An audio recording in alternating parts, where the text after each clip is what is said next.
ده انت كده بتشوف سيكولوجية كل واحد وبتعمله حاجة تفت. ما ده لازم. الناس دايما السؤال اتمرن في رمضان امتى؟ انا كنت قبل لسه هقول الفطار ولا ولا بعد بعد الفطار؟ الفطار. طيب ايه رايك لما نعمل كذا؟ لا انا مش باخد راي. احنا مش بنتشاور مع بعض. اللطيف في الموضوع ان انت كده تحتاج تعمل رياضة، ده كنت هسألك عليه. انا بشتغل من اول اليوم الساعه 9 الصبح ولا 8 الصبح وشغال، وعايز اجي اتمرن قبل الفطار. لا اسف، ما تتمرنش.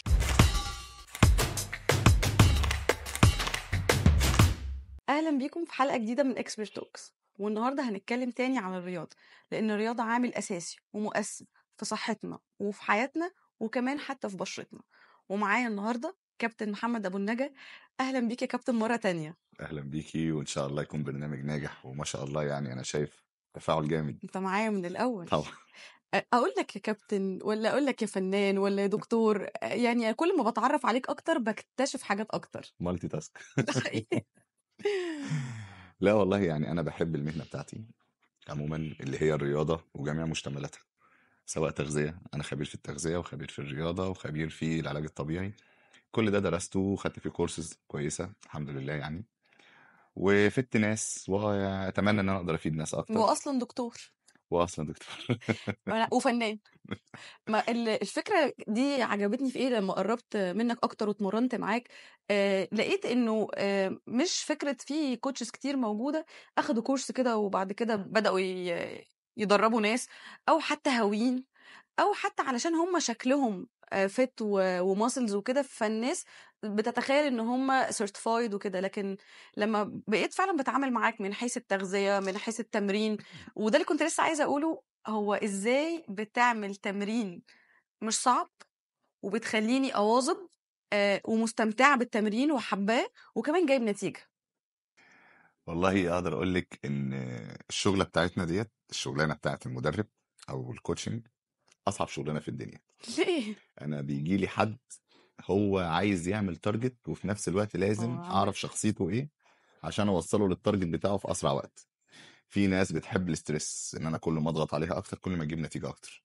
في ناس بتحب اللين، المعامله بلطف، المعامله لا ما تسترسش عليا انا ههرب منك.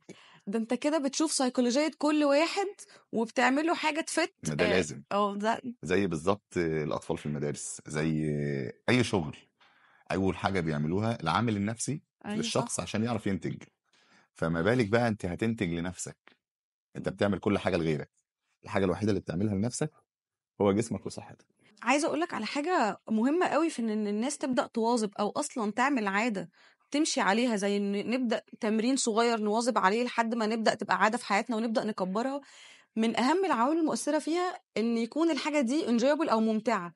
فاللي انا حسيته معاك من تجربتي الشخصيه فعلا انه خليت التمرين ممتع بالنسبه لي. ليه؟ لانه مش بطلع منه مكسره، مش بفضل الف في الجيم كله، لا بالعكس اشتغلت على حاجات شفت نتيجه، حتى لو نتيجه كل يوم صغيره بس على مدى زمني اطول، لا انا شفت الحمد لله نتيجه. هقول لك بكل بساطه، اول حاجه الشغل على العامل النفسي. انت قلتي حسستني بكذا وكذا وكذا، دي السيكولوجيه بتاعتك، لو امم انت ما عشتيش فيها مش هاجي الجيم ده حتى حقيقي. لو عندي تارجت. ثانيا، عشان تجيبي تارجت بسرعه وتجيبي نتيجه سريعه لازم اعرف جسمك محتاج ايه وانت عايزه ايه. يعني في البدايه انا عايز اخس وخلاص، طيب اقنعك ازاي ان انت تخسي بشكل هيلسي، وان امم انت عضلاتك تزيد وجسمك يبقى مشدود، وان انت وزنك ينزل؟ فلو قلت لك كده ده كله مش لما انا عايز اشوف نتيجه. بالظبط، اغلب الناس بتبقى فخسينا في عايزه البدايه، تارجت. بالظبط، خسينا في البدايه بسرعه شويه. إمم، بعد كده بدانا نتعب، بدانا نخش على التمرين، بدانا نحس ان في تغيير في الجسم، لا انا عايزه ده. إمم. فانت اللي طلبتي التارجت اللي انا عايز اوجهك ليه، اللي هو صحتك وشكلك.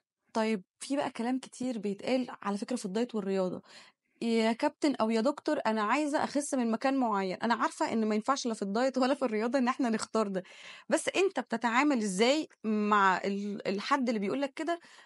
مع برضه أنا عايزة أقول حاجة، أنا بالاحظ إن فعلًا بعد كده بيحصل shaping، يعني لو هي عندها مشكلة في upper أو lower body، هي بعد مرحلة بيبدأ يحصل shaping وتبدأ تخس من المكان اللي هي عايزاه، بس بتتعامل معاهم إزاي؟ بالظبط، الناس اللي ما تعرفوش ان انا ممكن اخس وخلاص، لو عملت دايت قعدت في البيت اتمشيت شويه، عملت حرقت، عملت اي مجهود هخس. لكن ايه فايده الجيم شيبنج اللي انت لسه قايله عليه؟ أيوه. اعمل تكوين جسم بشكل رياضي.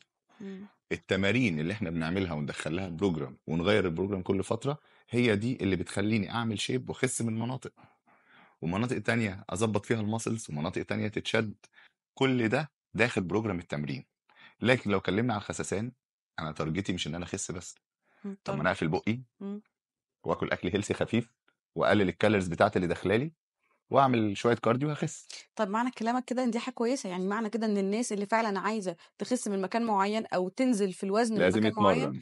يبقى لازم تمرين بطريقة معينة علشان توصل ليه، يعني باختصار، موجودة. فايده التمرين والبروجرام ايه؟ اول حاجه بغير الشيب بتاعي. تاني حاجه لو عندي تشوه قوامي او عندي اي عيب زي اسكليوزس، راوند شولدر، إمم. كايفوزس، العيوب القواميه ديت انا بغيرها في التمرين. يعني في ناس معايا كان المفروض يعملوا عمليات في ظهرهم عشان السكليوزس يتعدل إمم. وسنهم كبير، لا اتعدل بالتمرين. اي نعم خدنا مده، بس شكله اتحسن وبقى رياضي وما بقاش عنده العيب دوت. حلو. فالتمرين بيفيد في كذا حاجه. بغير شكلي، إمم. بغير صحتي، بغير ملامح وشي. ده في حقيقي. ناس بيفور وافتر بحطهم هو عامل عمليه تجميل في وشه، لا هو بقى شكله صحي. ما إحنا اتكلمنا في أول حلقة لو فاكر، اتكلمنا على الmetabolic age لمّا شرحت إن في ناس بتيجي لك ممكن يبقوا سنهم كبير، بس مع التمرين الmetabolic age بتاعهم بيكون أقل. الحياه العاديه دلوقتي بتعترف بالميتابوليك ايدج. إمم. انا سني في البطاقه 60 سنه، بس انا رياضيا وصحتي وجسمي يناسب واحد عنده 30 سنه. إمم. في ناس عندها 30 سنه وصحتها وجسمها 60 سنه بيقوم صح. بيزيق وهو قايم وهو قاعد صح. ومفاصله وجعاه وامراض. ما ده اللي بنحاول نتكلم فيه إن الرياضة بجد مهمة وit's never too late. طب إيه رأيك في الناس اللي تبدأ تقول بنات أو يعني بنات سيدات أو رجال، لأ أصل أنا بقى عندي 50 سنة فأنا لسه هابدأ إزاي؟ أو شُفت أمثال أكيد من دي، جالك حد كتير. بعد 45 بعد 50 وهيبدأ، في بتعمل ناس إيه؟ بتجيلي بقول لها خش الجيم بإرادة بتاعتك بمزاجك بدل ما أيوه. تخش وانت عيان علشان تتعالج من المرض. لازم تخس علشان صحتك، لازم تخس عشان مفاصلك، إمم. لازم تخس علشان عضلاتك تشتغل لو عندك روماتويد او كذا. لا انا اخش الجيم بمزاجي، اعمل شيب، صحتي تبقى كويسة، اعتمد عليا في كل حاجة. مفيش حاجة اسمها سن. في ناس عندها 60 و70 سنة اضطرت تخش جيم علشان لازم يلعب جيم علشان صحته. لأ، لا الموضوع بقى رياضي. من واقع تجربتك بقى، اللي دخلوا فعلًا عندهم 50 سنة، شُفت إيه؟ شُفت إن هم اتحسنوا؟ ش اتحسنوا بقى رياضيين جدا وعندهم ماسلز، واتحسنوا جدا جدا احسن من شباب صغيرين. وبتطلع معاهم بس بالتدريج وكده أكيد. الاستمرارية. الاستمرارية، أيوه، زي ما كنت باقول الاستقرار في الاستمرار. الاستقرار في الاستمرار. صح. طيب ندخل بقى على موضوع هيبقى مهم جدًا، إن شاء الله كل سنة وأنت طيب رمضان. باحس بقى إن في license كده، رخصة الناس بتاخدها لحاجتين، مش لحاجة مش للرياضة بس، إمم، حاجتين، إن ناكل براحتنا ده رمضان، إمم، وما ننزلش الgym إحنا تعبانين وصايمين. إمم. عارف اللي هو مأساة، الاتنين مع بعض. والله يا جماعة الموضوع بسيط جدًا، جدًا. أنا ما ادّيش لنفسي رخصة بالحاجة السيئة. يعني إيه؟ إن أنا هاكل كتير، ما أنت هتتخن ويطلع لك fats كتير في جسمك وصحتك هتقل. ما العبش رياضة، ما أنت الأمراض هتركبك إمم. وهتلاقي جسمك بقى أسوأ بعد اللي أنت عملته كل ده. لكن لا تكن لين فتعصر ولا تكن صلبًا فتكسر. أيوه. رمضان موجود مش عشان الأكل، ده عبادة نستغله. مش هاقول لك بطّل حلويات، لكن ممكن تدوق. أهو أنا باقول كده مش والله. هاقول لك إن أنت المشهيات اللي في رمضان وكذا يعني ما تروحش عليها، لكن في نفس الوقت تاخد منها اللي يفيدك، ما تاخدش اللي يضرك. وباقول حتى لو عملنا تمرين بسيط على الأقل هيساعد، إن حتى لو حد أكل في مرة أو التانية. وتمرين بسيط ليه؟ أنا على حسب تارجتي. اهم. الناس دايمًا السؤال: أتمرّن في رمضان إمتى؟ أنا كنت قبل لسه هاقول الفطار والّا والّا بعد بعد الفطار؟ الفطار. يا جماعة اتمرّن على حسب التارجت بتاعك، إمم. وعلى حسب الشدة بتاعة الشغل بتاعك ويومك ماشي إزاي. قبل الفطار هو مش قادر يتمرن تمرين على كبير. حسب. أنا دلوقتي تارجتي إن أنا ألوز شوية weights، أخس fats، إن أنا جسمي يبقى مشدود وأعمل رياضة خفيفة. لازم لو عايز أعمل ده أتمرن قبل الفطار إمم. مباشرة، بحيث إن أنا أخلّص تمرينتي أفطر أرجع على أفطر طول. على طول. إمم. لأ، أنا التمرين بتاعتي عايزة شدية، وعايزة طاقة، وعايزة تمرين قوي، فلازم ما يحصلّيش dehydration، عطش. بالضبط. فلازم يبقى جسمي مُشبّع بالمَيّة وفي وفيه طاقة. مواد غذائية وفيه طاقة، إمم. فلازم أتمرّن بعد الفطار. طيب، هل يا ترى أنا باشتغل من أول اليوم الساعة 9:00 والّا 8:00 وشغّال وعايز آجي أتمرّن قبل الفطار؟ لأ، آسف ما تتمرّنش، اتمرّن بعد الفطار حتى لو بشِدّة صغيرة، لانك استهلكت الطاقه بتاعت طول يومك في اليوم. الصيام. إمم.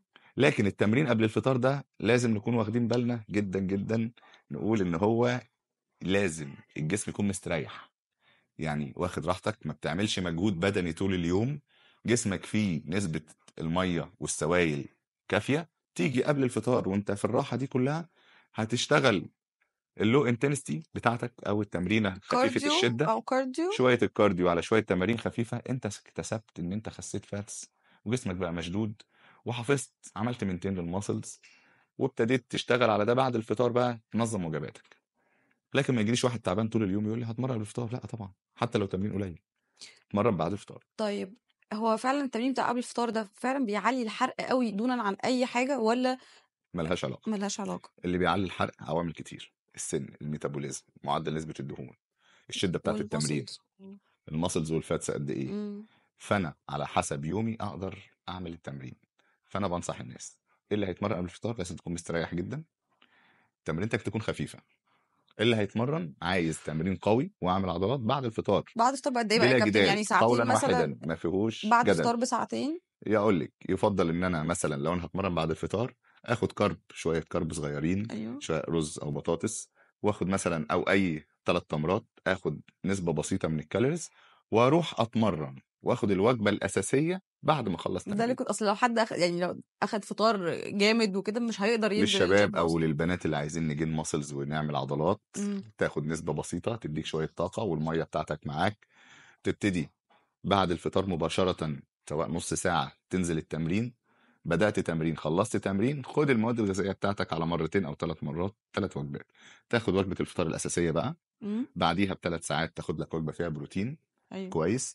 يجي على السحور بتاعك تاخد الكالوريز بتاعتك كويسة، سواء كارب، تاخد كارب كويس، تاخد بروتين كويس، تاخد نسبة مية توزعها، لأن ربنا ما خلقكش جمل علشان تقعد تشرب في مية لأ هو على أنا السحور. قُلت أحسن حاجة إن هم يقسّموا من 10 ل12 كوباية مَيّة ما بين الفترة اللي بين الفطار، الفطار والسحور، برافو، ويفكّروا نَفْسهم بيها على طول. بالظبط. وكمان تبقى الكربوهيدرات المُعقّدة بالذات لو بالليل على السحور عشان تكفّيهم في فترة الصيام، مش عايزين حاجة تعلّي سُكّر الدم على طول وتنتهي على طول وكده كلام يعني. جميل جدا. فدي أكتر حاجة.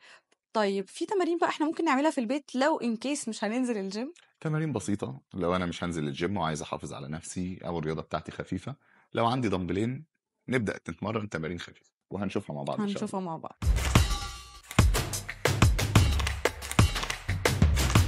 نبدأ شوية تمارين نعملها في البيت لو احنا في رمضان، سواء قبل الفطار أو بعد الفطار زي ما اتكلمنا، على حسب شدة التمرين وراحة اليوم.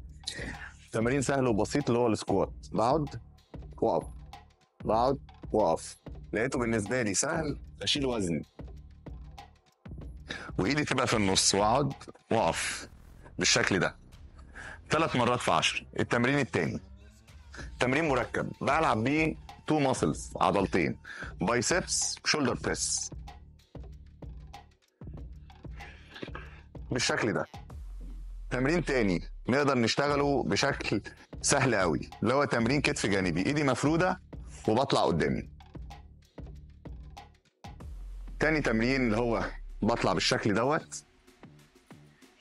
بعد كده بستخدم الارض عادي جدا اللي هو تمرين الضغط كده بشكل صعب، ممكن احط ركبتي على الارض وانزل واطلع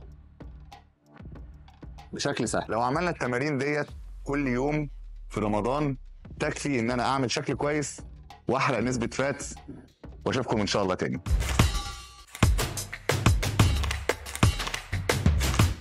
موضوع بقى مهم جدًا ليه علاقة بالرياضة. الرياضة قبل الحمل وفي الحمل وبعد الولادة، وغالبًا إحنا كشعب ومجتمع برضه بندّي رخصة كده للحامل، أنتِ تعبانة ارتاحي، أنتِ تعبانة ما تعمليش حاجة. بُص أنا مش هالوم عليهم أوي، لإنه لمّا بنقارن نفسنا ببرّه، برضه برّه في تغذية، في رياضة، في lifestyle أصلًا متغيّر. يعني إحنا لو هنتكلم عن الرياضة هي جزء من الlifestyle اللي المفروض يتغيّر للحامل علشان أصلًا صحتها تستحمل ال9 شهور دول. قُل لي المفروض لو حد فعلًا عايز يبقى بصحته وقت الحمل، تعمل إيه قبل الحمل، وتعمل إيه في الحمل؟ طيب دلوقتي لازم الأول نقسم، إمم. هل يا ترى المرأة الحامل دي هي رياضية ولا مش رياضية؟ آه صح. نتكلم إن هي مش رياضية. إمم. يعني واحدة مش رياضية وعايزة تحسن أدائها، والله هي ما عندهاش فكرة أنا هحمل النهاردة فلازم قبلها بأسبوعين أعمل رياضة، إمم. دي حاجة بتاعت ربنا. فأنا بداية من أول ما أتجوز آخد القرار إن أنا جسمي يبقى كويس عشان صحتي تبقى كويسة، أبقى أم تمام، حملي يبقى منتظم حتى لو عندي مشاكل. صح. فعلى الأقل أبدأ رياضة، لأ عرفت إن أنا بقيت حامل، لو أنا مش رياضية يفضل الرياضة في الجيم وأعمل رياضة قوية بعد 3 شهور. طب خلال ال3 شهور دولت على حسب إشراف الطبيب، هو يقول لها حالتك مستقرة تقدري تعملي إيه أو ما تعمليش إيه، مش المدرب هو اللي يقول لها، لأ حالتها الصحية هي اللي تحكم عليها. الطبيعي جدا محدش رياضي حالته الصحية عادية بعد الشهر الثالث تبدأ تتمرن في الجيم تمارين عادية جدا زي كل الناس عادي نفس زي التمارين كل أو حاجة؟ الناس وتتمرن عادي، بس بليمت، في بعض الحاجات ممنوعة وبعضها مش ممنوعة، لازم حد يكون فاهم في تمارين الحوالي، وهبقى ادي سامبل كده عليها في بعض نع التمارين نحطها نعملها مع لايه بعض. الناس تشوفها. بالضبط، لإنه مثلًا في تمارين بتساعد على تقوية الكور، في تمارين بتساعد على إن هي مثلًا تمارين لكافة شيء كل حاجة. بالظبط. إمم. دلوقتي لقينا ان هي خلصت الحمل وعايزة تكمل صحتها بقت كويسة، ترجع بعد هنعمل قد ايه؟ إيه؟ ترجع بعد قد ايه على حسب. تاني، هل هي يا ترى ولدت سيزيريان ولا ولدت ولادة طبيعية ولا حالتها الصحية عاملة ازاي بعد الولادة؟ طبعًا السيزيريان معاملة جراحة، فبنستنى اه وقت. عملية طبيعية وولدت بشكل طبيعي وحالتها مستقرة إنسانة عادية، إمم. تنزل بعد أسبوع حلو. عادي، تبدأ تتمشى وتعمل لو انتنستي تمارين خفيفة وتبدأ تمرين عادي. ولدت سيزيريان تستنى 6 أسابيع، إمم. 6 أسابيع الجرح يلم لأن الجلد 7 طبقات، أيوه، أيوه طبعًا، ودي جراحة جراحة كمان. أيوه. الجلد يلم فالهيلينج تمام. إمم. لكن السيزيريان من أول يوم من الجراحة لازم تطلع تتمشى. لازم تتمشى طبعًا. ليه تتمشى؟ علشان كل السوائل وكل طبعًا الحاجات اللي في الجراحة إمم. تبتدي الجسم هيلينج ليها، إمم. إمم. فالمشي ده باستمرار ده لأي هو واحدة عشان كمان حامل أضرار بعد الولادة. التخدير والجلطات والحاجات دي لازم بالظبط. ما ينفعش حتى بعد ما تخرج من المستشفى لازم تحافظ على حاجة بسيطة. يعني فعلًا برضه ممكن نبقى واحنا بنعمل التمارين نعمل حاجة بسيطة تتمشى في البيت، إن هي نقول لها تتمشى في البيت، تعمل مثلًا حاجة مش طبعًا صعبة إن هي تعمل حاجة زي squat أو الحاجات دي هتبقى صعبة، لكن ما فيش غير الناس المشي. العادية اللي ما بتتمرنش اللي بت ابتدي التمرين بتاعك واحدة واحدة إمم. بعد إمم. الولادة بشكل طبيعي لحد ما تخش في بروجرام تتمرني عادي في الجيم. نتكلم على الرياضيين ما بيوقفوش تمرين لا بجد. من أول الحمل لحد آخر الحمل بعد الولادة، بس طب حتى الintensity وبيتمرنوا بتاعته تمارين هاي انتنستي كنت كمان لسه هاقول لك يعني. وتمارين قوية جدا كمان. ليه؟ لأن هي عندها الانديورنس وعندها القوة العضلية اللي تأهلها لده، إمم. إمم. فبالنسبة لها إن أنا أقعد أنا كده بضيع مجهودي. غير كده وكده هي عندها كفر، يعني ربنا اداها القدرة إن هي تحافظ على الجنين بتاعها للقدرة الرياضية اللي هي محطوطة فيها. زي بالظبط نقول العربيات، مش هساوي عربية أنا دايمًا توك بتقول توك وعربية لامبرجيني، دي عربية دخليها في حيطة شوفي النتيجة ايه اللي موجود سايق، ودي عربية دخليها في حيطة. طيب ما ده يقول بقى إن إحنا مهم الرياضة من الأول، يعني حتى وإحنا بنهتم بقى بالظبط. بولادنا من وهُم صغيرين، ولاد وبنات، عشان هي البنت دي هتكبر وهتحتاج مجهود إضافي في حمل وولادة تبقى هي مجهزة ليه، كل الست حاجة. الرياضية آه. أكفأ وأحسن طبعًا. وهتبقى أم أقوى وهيبقى عندها نشاط أكتر من الإنسانة اللي مش رياضية.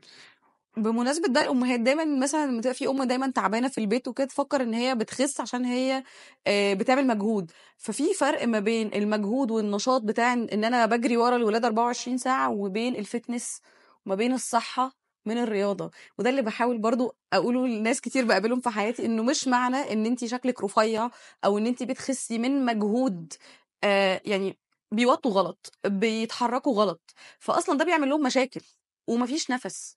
لكن الرياضة حاجة تانية. هو إحنا لازم نفرق، مش أي مجهود يبقى رياضة. أيوه. أنا إنسانة ضعيفة وعندي عضلات ضعيفة لكن عمال أفرك في البيت وأمسح وأكنس وأعمل، ده مجهود عادي، بس ما يمنعكيش إن أنتِ تمارسي رياضة بشكل بالضبط. عادي سواء في الجيم أو في البيت. وعايزة أقول لك يا كابتن إن الرياضة هتأثّر على كل حاجة، هتلاقي نَفْسك بعد كده اللي بيعمل رياضة ومواظب عليها لازم يضبط أكله، هتلاقي نومه ضبط، هتلاقي الstress والتوتر قَل، هتلاقي بقى عنده طاقة لنَفْسه وللناس وللشغل. فالرياضة أنا من وجهة نظري يعني الشخصية وكمان ده حقيقي إنه بتضبّط الlifestyle كلّها. هي ده أكيد. فنيجي من ناحية المرأة، أنا دلوقتي لازم أحسن وجهة نظري. إمم. هل يا ترى الرياضة دي هتعمل لي إيه؟ هتخليكي أحسن في كل حاجة. مبدئيا أول ما هلعب رياضة لأ طبيعي جدا اول ما حاجه بفكر فيها همنع ده وامنع ده وامنع ده، وانا بتعب علشان ابتدي اكل الاكل الوحش اللي باكله. بالظبط. فطبيعي هتمنع الاكل الايه، فاست فود، جانك فود، والحاجات دي مم. كلها. السكريات هتقل، هتقل. الاملاح والعادات السيئه هتقل. حتى لو التدخين هستخسر بعد ما عملت مجهود هايل اضيعه. اضيعه. مش هقول ان في ناس صعب ان هي تبطل تدخين، لكن على الاقل خفف الحمل بتاع التدخين عندك في اليوم. مم. ابداها واحده واحده هتلاقي نفسك بطلت تماما. رمضان فرصة الحاجات دي كلها نبدأ نقلل بالظبط. فيها. طيب، بعد بقى موضوع الحمل، برضو موضوع عمليات السمنة، هل جالك حالات كان ممكن تعمل عمليات ولما مشت معاك ما احتاجتش لده وفعلا كتير نزلوا؟ كتير. عن طريق العمليات بيبقى اتنين: حد ما عندوش اي يعني طريق الا العمليه. يعني واحد اوريدي عنده تعب في الغده بيتخن بشكل مبالغ فيه، عنده نسبه سمنه عاليه جدا جدا جدا، ان انا ابدا معاه هو ما عندوش القدره دي، وما عندوش القدره ان هو يعمل حاله علاجيه وحاله رياضيه. فلازم اقول له ايه، لا روح اعمل عمليه، علشان ده اللي هيخليك هرمونيا وجسمانيا قادر تلعب رياضه تكمل حياتك بيها. مم. ده محتاجها عادي جدا، زي عمليات السليف، عمليات تكميم المعده، الكلام ده وفي كله. كمان بيبقى في اوفر ويت قوي جدا بالظبط. لدرجة ان هو مش قادر يتحرك ده نصيحه ان هو يعمل ده. مم. وفي النوع التاني، انت ما عندكش اراده ان انت تتمرن وبستسهل، يكون بنت وزنها 80 كيلو وتروح تعمل عمليه بس قويه 80 ده ما ينفعش عادي تعمل جدا. عملية اصلا. لا، على 80 كيلو مش محتاج عمليه اساسا، اصلا ايوه تقدر طبعا. تتمرن وتخس وتعمل شيب، لكن هي ما عندهاش القدره ان هي تكمل، مم. ما عندهاش الاراده. فده انصح ان انت تروحي واحده واحده لحد فاهم يشجعك، تبتدي تعملي دايت بالراحه، لان ما اعملش دايت عنيف لا، هكره لو كارب حياتي. دايت حاجة بسيطة كده بس نقلل الكاربس وتبدا ونبدأ رياضه نتمرن. خفيف واحده واحده. مم. بعد كده هتلاقي نفسها بتتشجع وتلاقي نفسها بتخس. فانا ضد اي حد يعمل عمليات، سواء شفط دهون او كده، وهو يقدر يروح الجيم. العمليات دي ما عشان معموله كده بسألك انه لو في حالات معينة، ما بقولش في كل الحالات، في الحالات اللي ممكن نستغنى فيها عن العملية كتير، واحنا حالات كتير بنستسهل، جدا. انت شايف وجبت نتائج على ارض الواقع ان في ناس كانت اوفر ويت معدية ال 100 وال 110 وال 120 وارقام اكتر طبعا بيبقى من كده كمان، وجابت معاك نتيجة حتى لو على مدى زمني واسع، لان هو ده الصح. وعملت شيب وبقوا رياضيين، وفي منهم اللي بقوا مدربين كمان. وعايزه اقول لك انا لسه هعمل فيديو عن موضوع العمليات، مش عايزه اقول اضرار، خليها مضاعفات ما بعد العمليه حتى في اللايف ستايل. هما بيكونوا نفسيا مش مؤهلين ليها ومش متخيلين، هم متخيلين انا عملت العمليه خلاص الموضوع صعب، الموضوع صعب في الاكل، صعب في نفسيتهم، الحياه كلها. صعب في حياتهم كلها لحد ما يبداوا يتاقلموا على الحياه الجديده اللي حصلت. وبقى كمان اللطيف في الموضوع ان انت كده كده تحتاج تعمل رياضه، ده كنت هسالك لازم. عليه، يعني بيجوا لك في الاخر بعد انت العمليه عملت العمليه، يجوا لك برضه. الدكتور بيقول له لازم تروح تلعب رياضه ايوه. علشان معدل حرقك يبقى تمام. عضلاتك بقت ضعيفه جدا، فلازم نقوي عضلاتك دي علشان يبتدي جسمك معدل حرقه يبقى تمام، وتحسن الشكل والشيب بتاعك بعد ويحافظ على الخسسانه النتيجة، اللي انت ايه. هو لو ما حافظش على النتيجة هيرجع تاني. مع كل العمليات لازم ان اه. انا اتمرن. طيب، انا دلوقتي اتكلم عن نقطه بسيطه. امم. انا دلوقتي شفطت دهون وبقى شكلي كويس، ورجعت نفس طريقه الاكل واللايف ستايل بتاعي، هتتخن تاني. بالظبط. انت معدل تخزين الدهون في جسمك هيتخزن، مم. بس هتتخن المره دي وعندك تشوه قوامي، لانك شلت حاجه اسمها الفات سيلز، مخازن الدهون اللي في منطقه البطن ونحت بطنك. تمام. فمش هيطلع لك دهون في بطنك، هيطلع لك فين؟ هتلاقي في دراعك، هتلاقي في اتحركت. ظهرك، في قفاك، هتلاقي في فخادك، هتلاقي نفسك شكلك اتلخبط، بس على فكرة يا كابتن ده وهتروح فعلا تشفط بيحصل. تاني. ايوه، تشوه طبعا، قوامي. لانه كتير من الناس بلاحظ ان هم بعد العمليات لما بيرجعوا يزيدوا في الوزن تاني يا باشا بيرجعوا تلاقيه يزيدوا من مشيت. اماكن كانت المختلفة عنهم عشان فعلا. كده دكاتره التجميل بينصحوا اي حد بيعمل العمليات دي لازم تتمرن. ليه؟ مم. علشان ما تخنش. انت ما ينفعش تتخن، مم. لانك لو تخنت وزدت فاتس هتزيد في الاماكن التانية. مش هقولك ما تعملش. واحده انا شكل بطني مش عاجبني، رحتي عملتيه، التزمي، مفيش مشكلة. اقفلي اه. بقك وابتدي اتمرني، اسمها عمليه ناجحه. ما هو اللي بحاول ان احنا فعلا نوصله انه حتى بعد عمليات التجميل او السمنه لازم رياضه، ولازم لايف ستايل دايت، مش دايت اللي هو الحرمان، لايف ستايل دايت. طول الحياه. صح. دي كانت حاجه مهمه قوي. طب يا كابتن كده تقول لنا يعني نصيحه انت بتشوفها غلطات، مش هقول لك انا بقى بعملها معاك في الجيم لكن أنت فعلًا بتشوفها من أكتر الحاجات اللي بتوقّف البنات إن هم يوصلوا للtarget بتاعهم، وأنا مش هاتكلم عن الولاد لإن الولاد عارفين طريقهم أوي في الgym. هي لكن كلمة ما بين قُل قوسين بقى، دايمًا باقولها، قُل. ما تشغّليش دماغِك، ما حدش شغّل دماغه. أنا جِبت سواق عشان آه. يسوق لي عربيتي، لو أنا اتدخّلت وعملت دريكسيون كده أو قُلت له لأ، هنسوق بالطريقة الفلانية، هنعمل حادثة. إمم. مش عاجبك السواقة بتاعته، أشيله وأغيّره أو أنا أسوق. عارف ده بسبب إيه؟ إمم. خُد بالك الوعي زاد أوي، وبقى دلوقتي كل حد عنده معلومات أوي، وكل واحد عمّال يقرا مش عارفة إيه، ويتابع مين ويشوف مين، ما أنا فبقت باجرّب، بتبقى جاية لك باعمل إيه، أنتِ مثلًا جيتِ لي، أنا عايز أوصل للtarget الفلاني في الوقت الفلاني، هاقول لِك عندنا 1، 2، 3 هنمشي عليهم. لو أنتِ ماشية عليه مضبوط وسمعتِ الكلام ما لقيتيش نتيجة، أنا اللي غلط. أيوه صح، صح. لكن ماشية على المضبوط وبتسمعي الكلام وجبتِ نتيجة عايزة تدّي رأيِك، زيرو مش هاسمعه. لأ خلاص، أمّا إحنا نقول لهم البنات يسمعوا البنات الكلام والولاد، والولاد بس آه. الولاد مش متعبين ليه؟ آه. لإن already هو جاي مستسلم. أعمل إيه يا coach؟ مش هاشغّل دماغي، أغلب الولاد كده. لكن البنات طَب دي ليه؟ اسألي ما فيش مشكلة دي عشان كذا.